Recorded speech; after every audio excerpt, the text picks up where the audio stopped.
As parents, we want our kids to be safe and healthy, and that probably includes the talk about staying away from drugs. But as we know, this is a growing epidemic in our country, and that's what we'll be talking about today, ways we can address this issue. Hello, and welcome to Living Well with Robin Stoloff, empowering you to live a healthier life.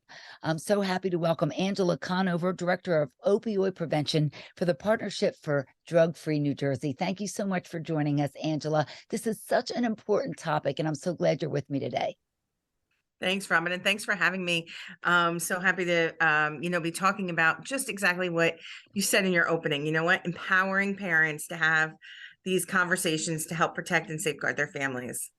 Absolutely. And we know we want to talk to our kids about staying away from drugs, but there's so much more to it now with fentanyl and with, prescribed drugs that we always thought were safe in the past and can be if used correctly, but there is a big problem with that. And once kids, maybe take some painkillers for maybe surgery or some sort of problem, they can get addicted quickly. So let's start there. Let's start with, where the problem stems from and how it's changed over the years. Absolutely. So, we are in an opioid crisis, really an opioid epidemic. Here in New Jersey, we're losing over 3,000 New Jerseyans a year, which is just an unacceptable rate. And you know what? Here in New Jersey, we're holding steady. The rest of the country, our neighboring states and Pennsylvania and New York, they're seeing increases each year. So, you know what? It is a problem that does not discriminate amongst our communities, our counties, our families. No one is immune from this. So everyone needs to be aware. Everyone needs to be aware that they could be touched. And I'm sure in your audience, everyone knows someone who has been somehow impacted by this opioid crisis, because just as you said in your opening, you know what? Who hasn't had an injury or has had their child had their wisdom teeth taken out or had surgery and received pain medicine, right? And those pain pills are so addictive. They're so, can lead to addiction, and people don't know that, right? People are Yes. giving them to their children, Yes. and they aren't aware. And so important, as you said, to empower parents with that information, right? To know to talk to their doctor, to ask for alternatives, to say, hey, you know what? I was watching Robin's podcast, and I heard that prescribed opioids are the same as heroin. They're the same drug. Is there an alternative for my child that I can give them? I don't want to see my child suffer, but you know what? Maybe ice or acetaminophen, ibuprofen can work. Are there other alternatives? Nerve blockers? What can I do? But having those conversations with the doctor would be the number one way that, we can start looking at the way that these medicines are coming into our home, these pills, and the potential they have for dependency and addiction. Absolutely. And looking at maybe what's in our medicine cabinet as well. But this started really back in the 90s, about, I would say, when opioids were prescribed. Just no one really realized how addictive they were. People would get 30, 60 at a time. And what would happen was, when you couldn't get a renewal of a prescription, people started turning to heroin. And that's where it really got dangerous. But now we even have another problem layered on top of that, and that's fentanyl. And that can be deadly. I think it's like a few grains of, what's the amount of a few grains of sand. Of salt. Yes, exactly. Yes. Oh my goodness. I mean, talk a little bit about that and what's going on with the fentanyl. Absolutely. Epidemic. And fentanyl is a very, very strong opioid that's really being mixed into illicit drugs that are found on the street. So similar to the way that you described, look, someone gets dependent and addicted on something perhaps that, they were prescribed, whether they had a broken arm or your child had a wisdom teeth extraction or, some surgery, and they become dependent, they become addicted, and now they're buying drugs on the street because they, aren't getting them any longer. There's no more need for them with their doctor, and maybe they don't even realize that they're dependent and addicted, but they know that, as they can't kind of come off these drugs. So when they're buying them on the street, we know that the street drugs are being cut with fentanyl, and they don't know, right? You may be getting a fentanyl pill that is 100% fentanyl, and that is so deadly and so lethal. And that's why we're seeing the death skyrocket right now, because fentanyl Oh, is everywhere, and it is it's just so, tragic. I mean, you so see deadly. parents on television, or I've even known some people, some friends of mine who have lost children, and it is Yeah, just the most tragic and preventable death. It just breaks your heart to see it. And that's why I wanted to do this, because I think we need to educate ourselves. We need to be smart absolutely. about it. Just taking that step. And if our child gets prescribed painkillers, what are some alternatives? Does it have Yeah, to be that way? I mean, we want to trust our medical community, of course, but we should question everything. These are our yes, children, and we need to make sure that we're taking care of them. And I have to say, in defense of the medical community, many doctors that I've spoken with are not prescribing opioids unless absolutely no, necessary. absolutely. They are There has been a changing what they're doing. significant change. I mean, you mentioned the 90s, and absolutely. I mean, that's why we are seeing the settlement funds coming into our state and across the country from the pharmaceutical industry, because they did keep that knowledge away from us, and they did train our generations of medical professionals to say, hey, you know what? Opioids are safe. Opioids aren't, you can't become addicted to an opioid if you actually have pain. These are not true statements. And I can't tell you how many parents I work with. You mentioned parents, how many parents I talk to who say, I had no idea that the medicine that I filled for my child, that I filled for them for their injury and said, take this, the doctor said to take this, ultimately led to their addiction and their death. And so to just save one parent, one family, save one child, that is the goal of just having these conversations, having the conversations, like you said, with your doctors. Look, if you have that conversation with your doctor and they say, hey, you know what, we're going to prescribe your child these opioids for their pain, you have the decision. Do I want to give my child ice and perhaps ibuprofen and acetaminophen, and they're a little bit uncomfortable for a few days? Or do you want to consider having this potentially addictive, dangerous drug come into your child's body, come into your home? Then once you have it in your Absolutely. home, it can be diverted by anyone. I mean, that is where we need to be having these That's the decisions. And we're choice. really it's a choice. And we're lucky here in New Jersey that back in 2017, our legislature passed a law that requires that at the time an opioid is prescribed, that the doctor or dentist inform the patient or the parent of the patient about the potential for dependency and addiction. So we are lucky, but we need to continue to have these conversations. We need to ask additional questions, right? And then if we decide to take that opioid and take it into our home, right, we need to secure it. We need to make sure it's out of reach. It's locked away in a cabinet. We need to know, if we're giving that to our child, to look for the signs and symptoms of dependency and addiction. So right away, you can get help for, your child, and get them off that. To call the doctor, say, look, it looks like, we're stopping this, and we're having some issues. Looks like my child may be dependent because I'm noticing that they're itching, or they're nodding off, or their eyes look Mood different. changes. Yes. Exactly. We Mood know. changes. They Yes. have new friends. Have those conversations, know about the signs and symptoms.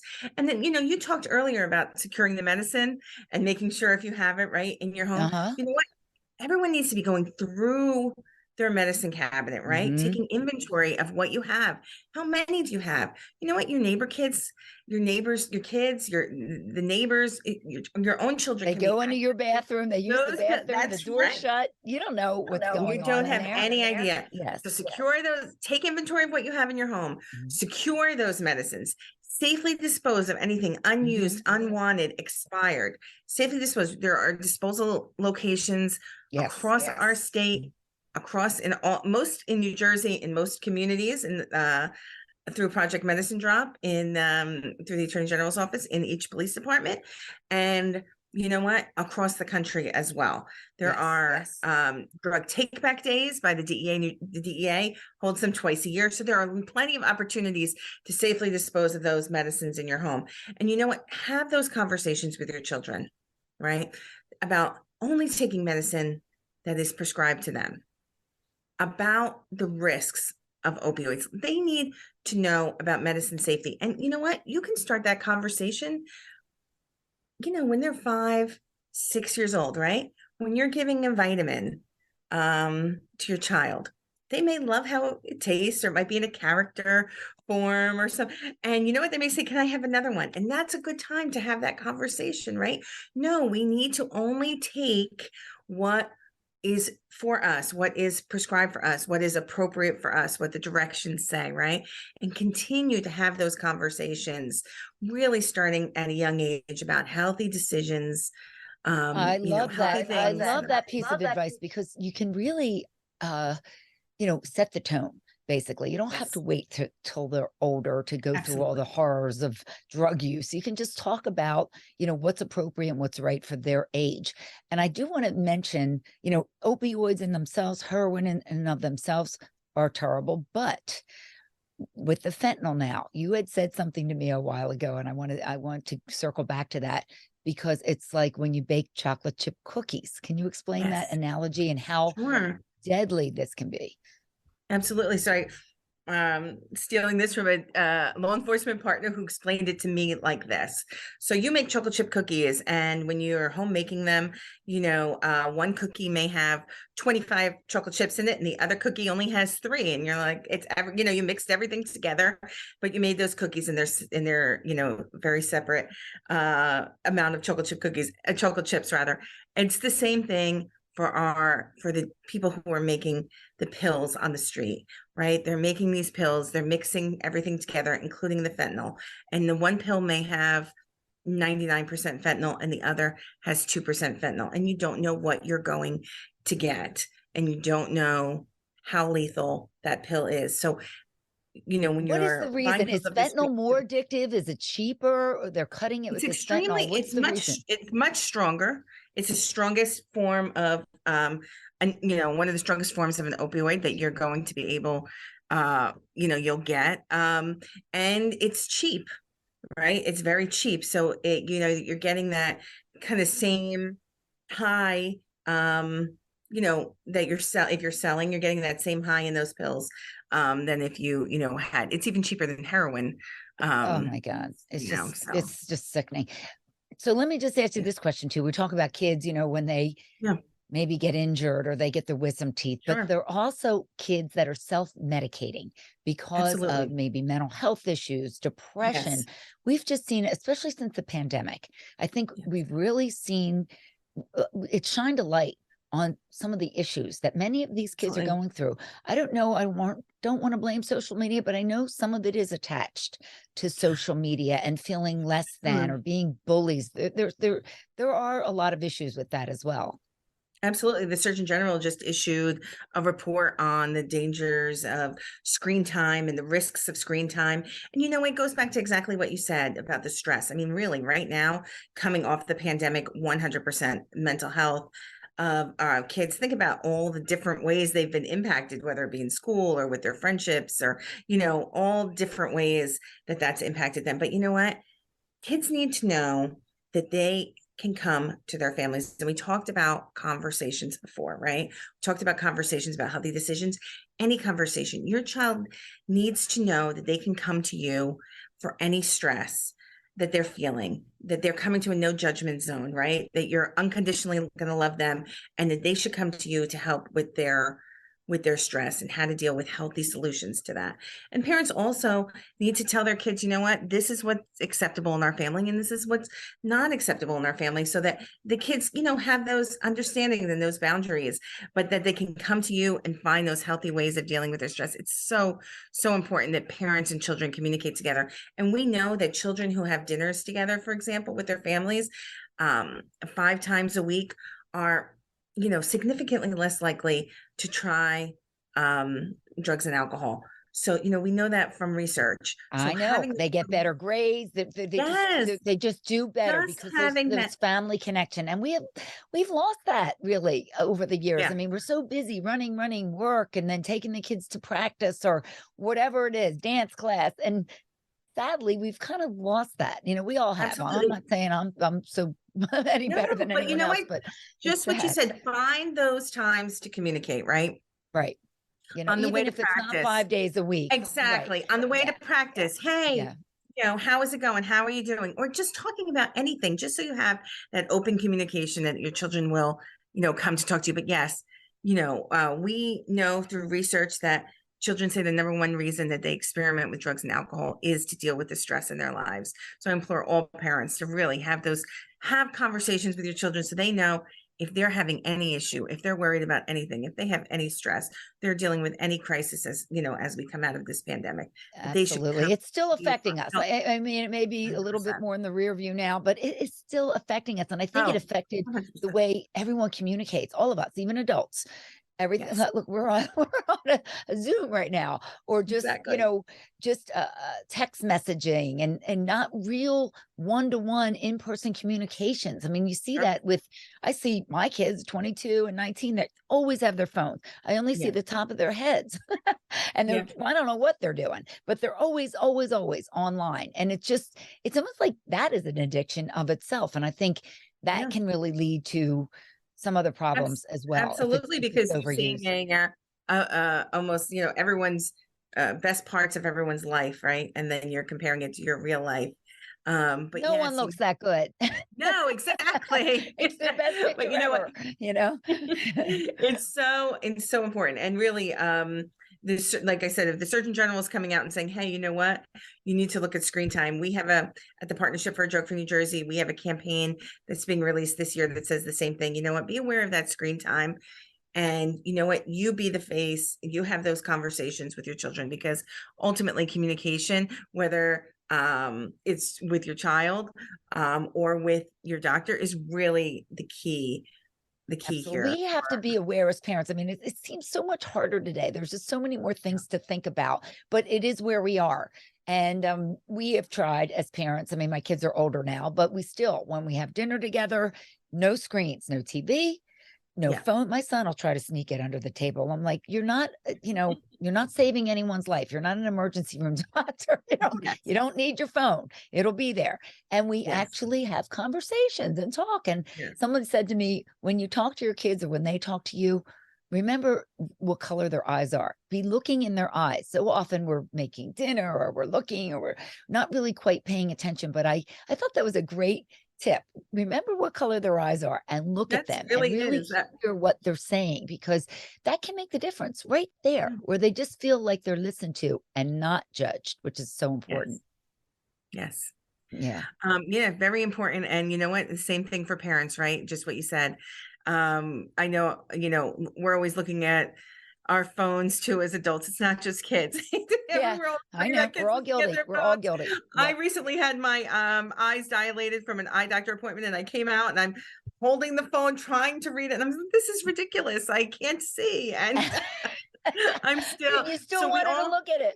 I know, we exactly. all do So, it. as you said, like the center of our universe, kind of our center of our communication post-pandemic is such a different way. We really need to find the new healthy ways for all of us to communicate, Absolutely. One thing including that in we try to families. do is go on family walks. We work out together too. We have a gym in our home and we work out, Okay. all my two kids, my husband and myself.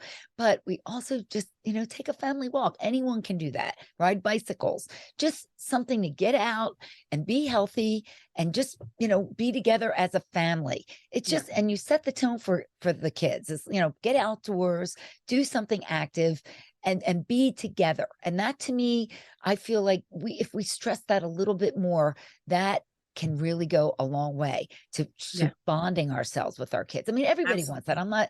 I'm not, we just get busy. It just, life gets in the way. And it's Absolutely. unfortunate But that it what gets that way. But what you said is it's age appropriate for your 4-year-old and your 3-year-old. You know what? Let's take a walk instead of sitting in front of the TV. Let's have an apple instead of having some chips. These are the healthy decisions that then when it comes time to what are we putting in our body? What are we doing to our body? When we have those conversations as kids get older, as they get into 5th grade, and by 5th grade, we should be having the conversation about, appropriate use of alcohol and tobacco and marijuana. These are conversations that we need to Vaping, have by the another time one, children turn vaping. 10, yeah, Mm. and vaping, 100%, and Ugh. vaping, and what the family expectation and what the family rule is, as well as what impact it has on your body. And if you've been having those conversations, those age appropriate conversations since a young age, it'll be easier to have, and your children will be more, in line, in step with what your hopes and expectations are. And at the partnership, we begin our programming at the 3rd grade level, right? We provide and that is exactly what I just spoke about. Age appropriate, healthy decisions, understanding that what you put into your body, can have a negative, impact if you're not taking care of it. So that I love that. Tell us about some of your programs and what you do, because sure. it's vast. You have a lot. Yes. So in the schools, we have programs from 3rd grade all the way up until high school. And we have, like I And said, in someone 3rd comes grade, in and speaks, or the they're teachers teach it? pretty supplemental programs for school. So sometimes take home, projects and things. So in the 3rd grade, for example, through the support of PSE&G, we were able to provide activity books for 3rd grade students. And again, they say, talk about, healthy life. So they're about making decisions for a healthy life. We have initiatives in 4th grade. In 5th grade, we really target parents and say, hey, here's a list of some of the most significant drug trends happening right now in New Jersey. And these are the conversations. And here's some tips on having those conversations. And we work with Horizon Blue Cross Blue Shield of New Jersey on that to really get that information out to parents, to be able to say, you know what, this is a way to if you haven't had a conversation, have it now. And here's a guide to have that conversation. I like that, because sometimes it can be hard. It can be hard for a It parent. How is do I even hard. approach this? What do I say? So that's good Absolutely. that you give Absolutely. tips on that. Yes. And again, anytime you have a minute to have that conversation on the way to school, on the way home from school, on the way to practice. Oh yeah, when We, they're strapped into the car. yes, exactly. And they can't They go can't anywhere. run away. I like that. Yes. And then we look at middle school, where we ask middle school students to create scripts for television spots themselves that we record with them. Because we want that peer-to-peer messaging to start. And that goes into high school as well, where we have a music competition, and we have a concert at the end that features all of the students from across the state who have music and messages, peer-to-peer messages about, staying away from drugs and understanding the risks of drugs and alcohol. We have programs in the community. We do an online learning series. We've been working with the New Jersey Office of the Attorney General and the national organization, the Opioid Education Foundation of America. So every month we have a webinar, and we talk about one of the issues or aspects of this opioid crisis. So, we're out there with webinars. We do a lot of parent education. We go out to, we're starting to go back out now post-pandemic, Yes, thank God. Yes, to yes. PTAs meetings and lunch and learns for businesses, and talking to parents, similar to the way that you and I had this discussion today about, hey, you know what, here's what's going on. Here's what you need to know. Here are the signs and symptoms. Here's ways to protect and safeguard your home and your children. And so we talk to them. We also have a pre-recorded version of that. So someone, if they can't come out, which we understand, obviously, they can watch it in their home. So we have that parent education. And then we also work in the workplace, providing messaging. And right now we're also doing a program where we're talking to youth athletes in high schools across the state. And we're talking to them about what we talked about earlier about, you know what, you may have a sports injury and you may be getting an opioid, and you need to know what that means and what impact that can have on you. You need to know about alternatives.